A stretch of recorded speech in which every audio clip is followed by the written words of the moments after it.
Hello students, how are you? তোমরা সবাই ভালো আছো?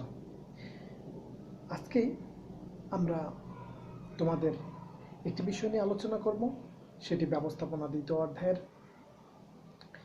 অর্থাৎ দ্বিতীয় অধ্যায় ব্যবস্থাপনা নীতি থেকে আলোচনা করব। তোমাদের সবারই জানা যে ব্যবস্থাপনা দ্বিতীয় পত্রের যে দ্বিতীয় অধ্যায় রয়েছে, সে দ্বিতীয় অধ্যায়টা কিন্তু ব্যবস্থাপনা নীতি সম্পর্কিত, এবং সেই নীতির মধ্যে কিছু গুরুত্বপূর্ণ বিষয় রয়েছে, গুরুত্বপূর্ণ টপিকস রয়েছে, যেগুলো আমরা আলোচনা করেছি এবং আমরা রিভিশন ক্লাস করছি।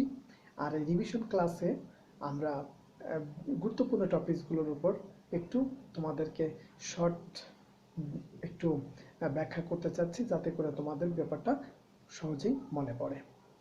আর সেই সূত্র ধরেই আমরা আগের ক্লাসে ব্যবসা মানে ব্যবস্থাপনার যে 14টি নীতি ছিল হেনরি ফেলের, এবং ব্যবস্থাপনার নীতি কাকে বলে সে সম্পর্কে আমরা কিন্তু আলোচনা করেছি একটু আগেই।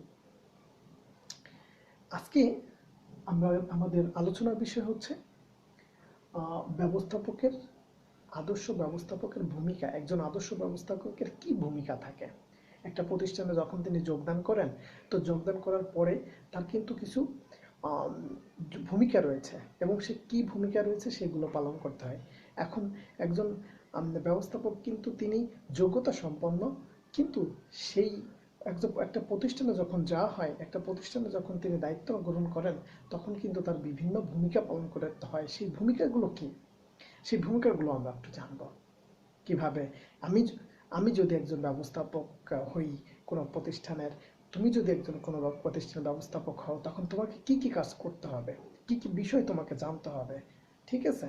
তো সেইটা সম্পর্কে আজকে একটু আলোচনা করা। আজকে মানে বিষয়টা খুবই গুরুত্বপূর্ণ, যারা ম্যানেজার, ভবিষ্যতে ম্যানেজার হবে তাদের জন্য খুবই গুরুত্বপূর্ণ। তাহলে প্রথমেই আমরা ব্যবস্থাপকের 3 ধরনের কিন্তু ভূমিকা রয়েছে। এখানে 3 ধরনের ভূমিকা কিন্তু ব্যবস্থাপকের পালন করতে হয়। একটা হচ্ছে আন্তঃব্যক্তিক, অর্থাৎ আন্তঃব্যক্তিক বলতে প্রতিষ্ঠানে যত ব্যক্তি আছে, যত মানুষ আছে, তাদের সাথে সুসম্পর্ক বজায় রেখে, তাদের সাথে সুন্দর যোগাযোগ বজায় রেখে, সমাজের মানুষের সাথে সুন্দর যোগাযোগ বজায় রেখে কাজ করাই হচ্ছে একজন ব্যবস্থাপকের আন্তঃব্যক্তিক কি ভূমিকা। তথ্যভিত্তিক ভূমিকা, তথ্যভিত্তিক ভূমিকা হচ্ছে প্রতিষ্ঠান সম্পর্কিত বাহ্যিক ভিতরে সব ধরনের তথ্য ব্যবস্থাপককে জানতে হবে এবং সংগ্রহ করতে হবে, এবং সংগ্রহ করে সেটা বিভিন্ন পক্ষের নিকট প্রকাশ করতে হবে। সিদ্ধান্তমূলক, সিদ্ধান্তমূলক যে সকল ভূমিকা রয়েছে, অর্থাৎ বিভিন্ন পর্যায়ে বা বিভিন্ন ক্ষেত্রে বিভিন্ন সিদ্ধান্ত গ্রহণ করতে হয় একজন ব্যবস্থাপককে। সেই সিদ্ধান্তগুলো কত দ্রুততার সাথে করা যায়, এবং সেই সঠিক সিদ্ধান্ত কিভাবে নেওয়া যায়, এবং সিদ্ধান্তগুলো কতটা বাস্তবসম্মত হয়, সে সম্পর্কে কিন্তু এই সিদ্ধান্তমূলক ভূমিকার মধ্যে রয়েছে। তখন আমরা প্রথমেই আন্তঃব্যক্তিক যে ভূমিকাগুলো রয়েছে, আন্তঃব্যক্তিক ভূমিকা রয়েছে 3টি ভূমিকা রয়েছে। তার মধ্যে প্রথমটি আমরা দেখতে পাচ্ছি যে মুখ্য কর্মকর্তা। মুখ্য মানে কি প্রধান, আর কর্মকর্তা হচ্ছে যে প্রধান কর্মকর্তা থাকেন। এই প্রধান কর্মকর্তা বলতে একটা প্রতিষ্ঠানের, একটা ডিপার্টমেন্টের যিনি ব্যবস্থাপক থাকেন, তাকে কিন্তু তিনি কিন্তু প্রধান কর্মকর্তা। তাকে ওই প্রতিষ্ঠানের সকল কাজের কিন্তু তাকেই মুখ্য ভূমিকা পালন করতে হবে।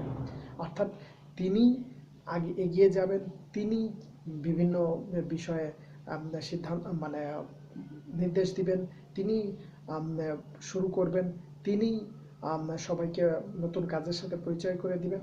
অর্থাৎ তিনি কিন্তু প্রধান ভূমিকা পালন করবে একজন ব্যবস্থাপক, ঠিক আছে? সেজন্যই বলা হয় যে প্রধান যে নির্বাহী কর্মকর্তা, তিনি কিন্তু প্রধান ব্যবস্থাপক। অর্থাৎ কোনো ডিপার্টমেন্টে যদি একজন ব্যবস্থাপক থাকে, তিনি কিন্তু ওই ডিপার্টমেন্টের প্রধান। অর্থাৎ তিনি ওই ডিপার্টমেন্টের যত সব মানে সিদ্ধান্ত আছে, যত ধরনের ডিসিশন বা অন্যান্য কাজ করা, তাকে কিন্তু অগ্রবর্তী ভূমিকা পালন করতে হয়। নেতা, নেতা তো আমরা জানি যে লিডার, যিনি নেতৃত্ব দেন, অর্থাৎ যিনি একদল ব্যক্তিকে একটি নির্দিষ্ট লক্ষ্যের দিকে নিয়ে যান, তিনি কিন্তু নেতা। এই ব্যবস্থাপক কিন্তু একজন নেতা, কারণ ব্যবস্থাপকের আন্ডারে সুপারভাইজার, তারপরে বিভিন্ন চতুর্থ শ্রেণীর কর্মকর্তা ওনারা কিন্তু থাকেন। তো তাদেরকে কিন্তু পরিচালনা করার এবং তাদেরকে লিড দেওয়ার, তাদেরকে নির্দেশ দিয়ে মানে তাদেরকে সামনের দিকে এগিয়ে নিয়ে যাওয়ার জন্য অবশ্যই ব্যবস্থাপকই প্রধান নেতা হিসেবে কাজ করেন। তারপর হচ্ছে সংযোগকারী। সংযোগকারীর মধ্যে দুটো পক্ষের মধ্যে যে সংযোগ স্থাপন করে তিনি হচ্ছে সংযোগকারী। সেক্ষেত্রে একজন ব্যবস্থাপক কিন্তু বিভিন্ন কর্মকর্তাদের মধ্যে, বিভিন্ন বিভাগের মধ্যে কিন্তু সংযোগ স্থাপন করে। কিভাবে সংযোগ স্থাপন করে? তথ্য আদান প্রদানের মাধ্যমে। এবং বিভিন্ন বিভাগের মধ্যে কিন্তু তিনি সম্পর্ক স্থাপন করেন। তাহলে আন্তঃব্যক্তিক হিসেবে এইগুলো, কারণ যোগাযোগ করার ক্ষেত্রে বা মানুষকে পরিচালনা করার ক্ষেত্রে, সমাজের মানুষের কাছে প্রতিষ্ঠান সম্পর্কে একটা পজিটিভ ইমেজ তৈরি করতে অবশ্যই একজন ব্যবস্থাপকের আন্তঃব্যক্তিক এই ভূমিকাগুলো পালন করতে হয়। এবার আসি তথ্যভিত্তিক। তথ্যভিত্তিক আছে, তথ্যভিত্তিক মানে ভূমিকার মধ্যে উনি একজন তথ্য গ্রাহক। কিভাবে তথ্য গ্রাহক? উনি প্রতিষ্ঠানের কোথায়, কোন কোনায় কি হচ্ছে ওই সম্পর্কে ডিটেলস তার মাথার মধ্যে থাকতে হবে, তাহলেই তিনি কিন্তু প্রকৃত ব্যবস্থাপক। তারপর হচ্ছে তথ্য প্রচারক। তথ্য প্রচারক কেমনে? ওই যে তথ্যগুলো সংগ্রহ করেছেন, উপরের বস যদি কোনো তথ্য জানতে চায় সঙ্গে সঙ্গে উনি প্রচার করে দিবেন যে হ্যাঁ এখানে এটা হচ্ছে, এক ইনস্ট্যান্ট বলতে হবে। যদি না বলতে পারে তাহলে বুঝতে হবে যে উনি তথ্য সংগ্রহ ঠিক মতো করতে পারছে না। আর তথ্য যদি ঠিক মতো সংগ্রহ না করতে পারে, সে তথ্য সংগ্রহ মানে ঠিক মতো প্রচারকের কাজও করতে পারবে না। মুখপাত্র। মুখপাত্র বলতে যিনি সবার সামনে এসে বিভিন্ন প্রতিষ্ঠানের বিভিন্ন তথ্য প্রদান করেন, এনাকে মুখপাত্র বলা হয়। অর্থাৎ যিনি প্রতিষ্ঠান, যেমন বিক্রয় সম্পর্কিত যদি কোনো ইনফরমেশন জানতে হয়, প্রথমে বিক্রয় ম্যানেজারের কাছে অর্থাৎ বিক্রয় ব্যবস্থাপকের কাছে যাইতে হয়, কারণ বিক্রয় ব্যবস্থাপক হলো মুখপাত্র, মানে যিনি ওই ডিপার্টমেন্টের সব কিছুতে তার কাছ থেকে তথ্য পাওয়া যায়, একেই বলা হয় মুখপাত্র। সিদ্ধান্তমূলক। সিদ্ধান্তমূলকের ভূমিকার মধ্যে তিনি কিন্তু একজন উদ্যোক্তা। তিনি নতুন নতুন পদ্ধতি প্রচলন করবেন, নতুন নতুন বিভিন্ন সহজ পদ্ধতি বের করবেন, যে পদ্ধতির মাধ্যমে ওই প্রতিষ্ঠানের কাজ কম খরচে, স্বল্প খরচে যেন প্রতিষ্ঠানে আরও বেশি উন্নয়নমূলক কাজ সম্ভব হয়, এবং নতুন নতুন পণ্যর উৎপাদন শুরু করা যায়, বা নতুন নতুন প্রতিযোগিতা কিভাবে মোকাবেলা করা যায় তার জন্য বিভিন্ন ওয়ে বের করা, এই সব কিছুই কিন্তু সিদ্ধান্তমূলক ভূমিকা একজন ব্যবস্থাপককে পালন করতে হয়। তারপর হচ্ছে সমস্যা। এখানে আমরা সমস্যার মধ্যে সমস্যা সমাধানকারী। এখন সমস্যা সমাধানকারী যখন আমরা বলবো, ব্যবস্থাপককে কিন্তু মানে ইনস্ট্যান্ট বিভিন্ন সমস্যার সমাধান করতে হবে এবং সেই দক্ষতা তার থাকতে হবে।